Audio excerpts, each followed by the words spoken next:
Station, this is Houston. Are you ready for the event? Houston, this is Station. I am ready for the event. NBC News, this is Mission Control Houston. Please call Station for a voice check. Station, this is Al Roker with NBC News. How do you hear me?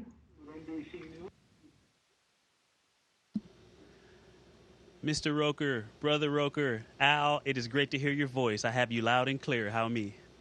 Oh, this is terrific. Well, I can't wait to do this. First of all, very excited to find out that we are fraternity brothers. Yes, I feel the same way. Well, from one Sigma to another, and for those of us who are more firmly planted on Earth, what is it like being at the International Space Station, and how did it differ from what you thought it would be?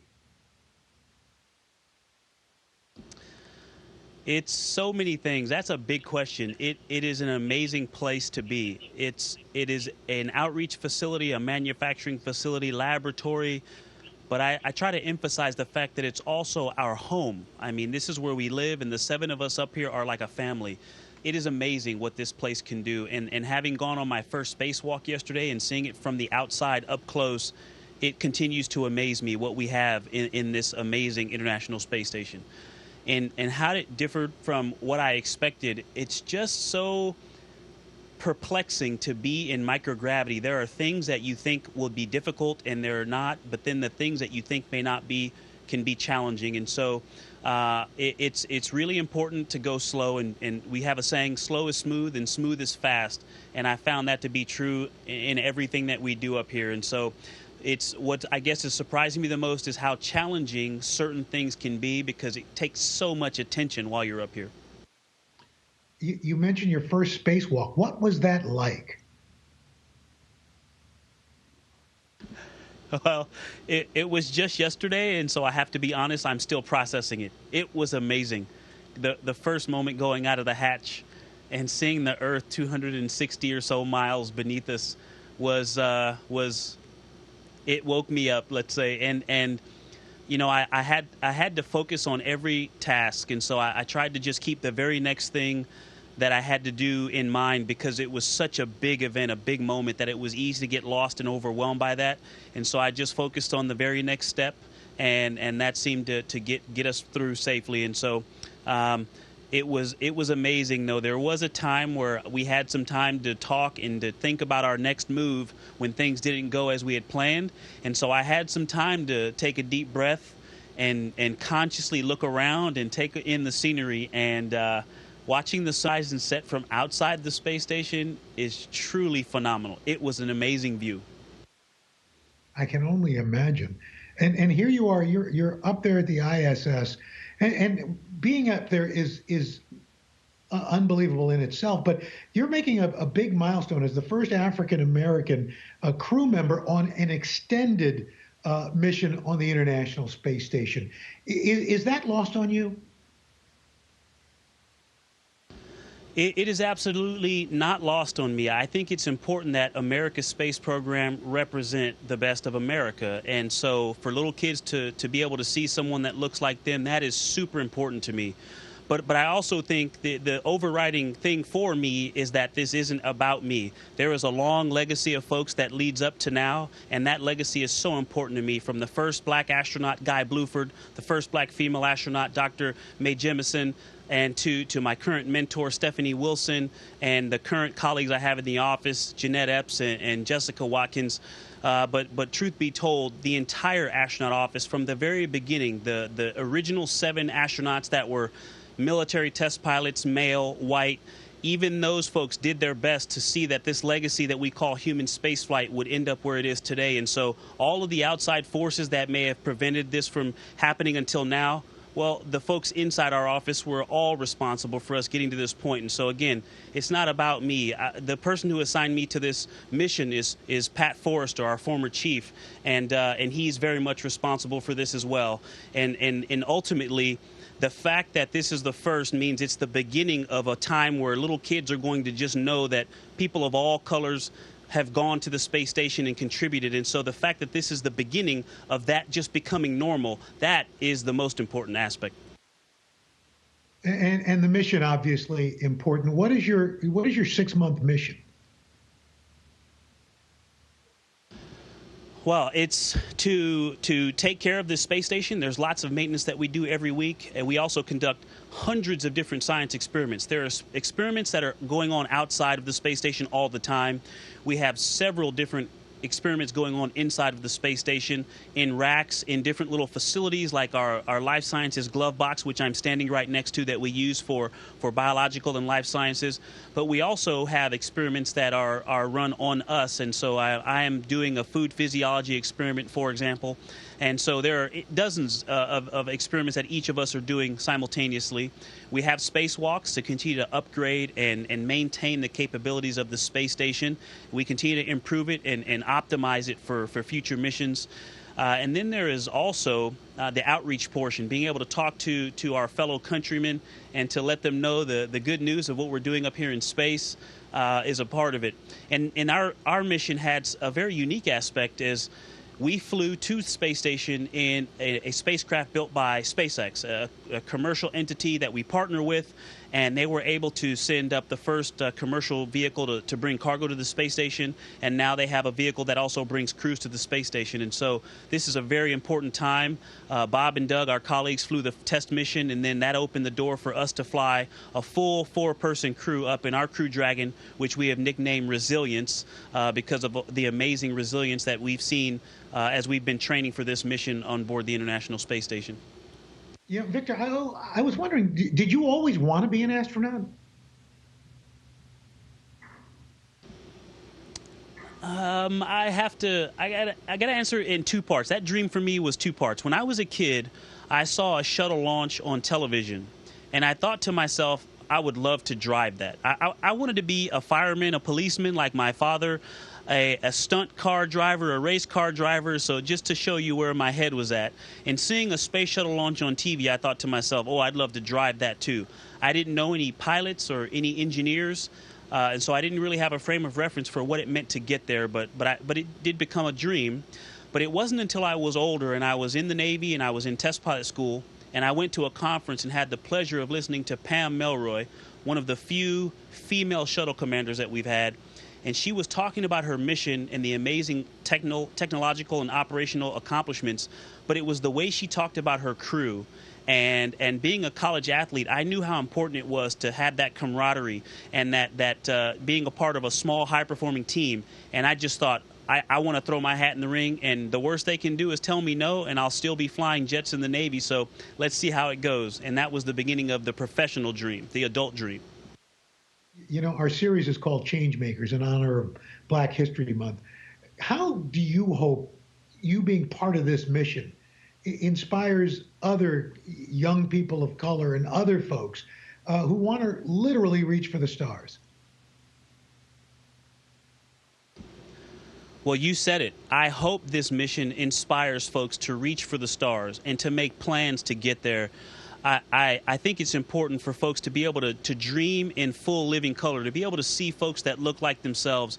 But you know what? I have to be honest and tell you a story. One of my favorite moments in the 7 years, almost 8 years I've been at NASA, is one of my colleagues, one of my classmates, Jessica Meir, her nephew called me Captain America. And I tell you, it's not just about young black kids or young brown kids. It's all kids. And that's what I've contributed and dedicated my life to, is my children and making sure the next generation has the tools, not just the motivation, but they have the tools and the skills, the training and education to reach out and grab those dreams, not just to dream them up, but to make plans to achieve them. And so I hope this just continues to put gas in the tank and fuel that passion. And like you said, most important, if they can see themselves doing it, that's the beginning of them going out and accomplishing those dreams. I notice your call sign is Ike, which stands for I Know Everything. How'd that come about? Okay, you do your research. I see. The short version of the story is, you show up to a squadron in the Navy, and we have this tradition. A lot of the nicknames will start with your name, plays off of your name. My first call sign was Rubber Glover, Rubber Glove, Rubber Glover, and I knew that wouldn't last long. And so your hope is that you just don't do anything too stupid to get a call sign that reflects something you did poorly, even though most call signs are not flattering. And so I've always been pretty opinionated, and I talk a lot. And so my commanding officer in my call sign review got up and made a suggestion. He wrote up on the board, ITIKE. And he walked away, sat back down in his chair, and he says, I think I know everything. And so for me, it's a reminder that it's okay sometimes to keep my opinions to myself.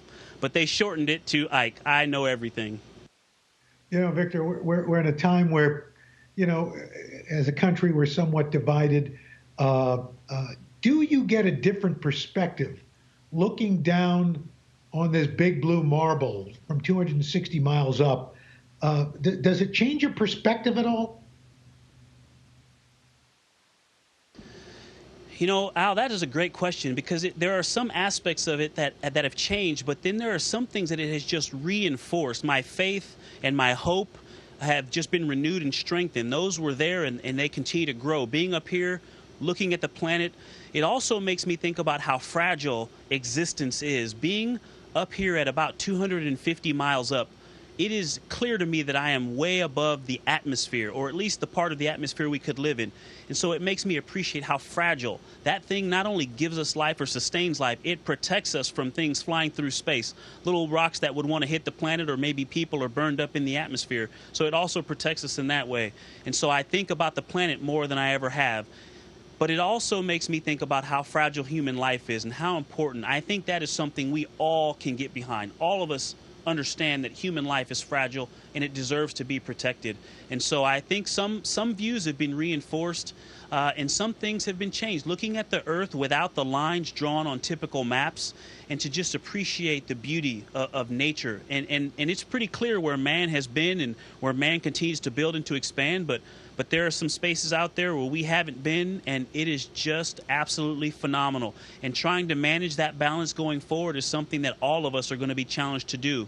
But we have to do it because it's about our existence. For folks watching this, what's your message? What thoughts do you have that you want people watching this at home to know? Well, one, I want you to know that not just myself, but our entire crew, we are up here working hard for you. We want to make you proud, and we hope that we're doing the best work that we can for humanity, for all of humanity. You see those flags behind me? I wish we had actually, we do. Right up there, you see a globe. That might as well be the biggest flag up there right in the middle, because we're working hard for all people.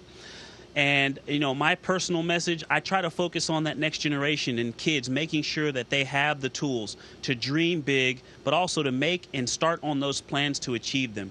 I think that human life is important, and we have to protect it. And I think our planet is precious, and we have to protect it. And if you know those things, then I've probably said too much. Anybody you want to say hi back to here on Earth?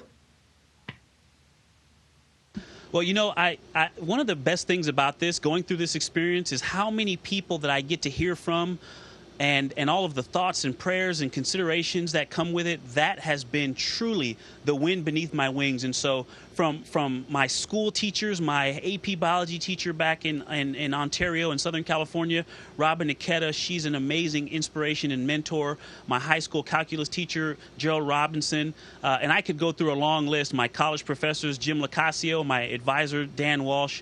I've had so many folks that have contributed and invested in me. My college coaches, Coach Patterson, Coach Linus Cowell, my wrestling coach, mentors in the Navy, commanding officers, my former boss, John McCain. There's so many. But you know what? I owe an immense debt of gratitude to my mother and my father, They are the primary influences in my life. They helped to get me to this point alive and sane, and I think that's saying something. And then the journey that we've been on, my family, my wife Deanna, and my kids Genesis, Maya, Joya, and Corinne have been with me on this adventure for 22 years. Deanna and my kids, as long as they've been alive. And so I just want to tell them that I love them and thank you for being along on this ride. And hopefully it just continues to go up from here. You know, and one last thing, I know there's the ISS 20th anniversary flag behind you. What is it like being part of that?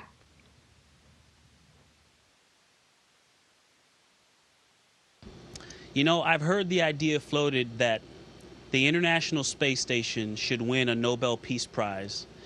And I can't tell you that I support that idea more. It is such a powerful testament to what we are capable of when it's not about putting our differences aside. When we actually take those collective differences and we work together on something great that's in support of all people, this is just one of the things that we're capable of. And to be a small part of that team, I'm overwhelmed by that, Al. I still consider myself that 16-year-old kid at Ontario High School, struggling to graduate, and now I'm on the International Space Station. America is amazing, and God is good. That's all I can say. It's a great thing to be a part of this, knowing that we've been doing this for 20 years.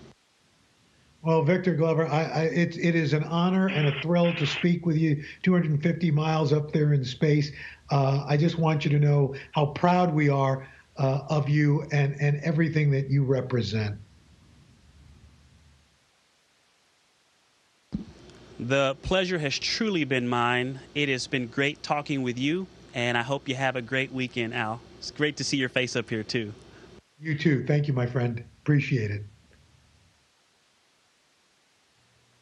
Station, this is Houston ACR. That concludes the event. Thank you. Thank you to all participants from NBC News. Station, we are now resuming operational audio communications.